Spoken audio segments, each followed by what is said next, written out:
Boche gold and diamonds. Buy now pay later. Nenmara ഇരട്ട കൊലപാതക കേസിലെ സാക്ഷി വിസ്താരം പൂർത്തിയായി.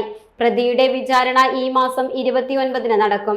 പാലക്കാട് നെന്മാറ ഇരട്ട കൊലപാതക കേസിൽ 4 മാസത്തിലേറെയായി തുടരുന്ന വിചാരണയാണ് അഡീഷണൽ സെഷൻസ് കോടതിയിൽ പൂർത്തിയായത്. 29-ന് പ്രതി ചെന്താമരയുടെ മൊഴി കോടതി രേഖപ്പെടുത്തും. 2025 ജനുവരി 27-നായിരുന്നു നെന്മാറ പോത്തുണ്ടി ബോയിൻ കോളനി സ്വദേശി സുധാകരൻ, അമ്മ ലക്ഷ്മി എന്നിവരെ ചെന്താമര വെട്ടിക്കൊലപ്പെടുത്തിയത്. 2019-ൽ സുധാകരന്റെ ഭാര്യ സജിതയെയും ചെന്താമര കൊലപ്പെടുത്തിയിരുന്നു.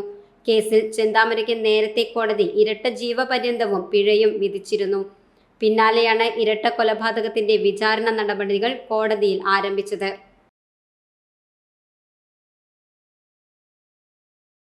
Time kids pre school, Mannannur road, Vaniyamkulam. Dot view news. കാഴ്ചകളാണ് ലോകം, കണ്ടു തുടങ്ങുക.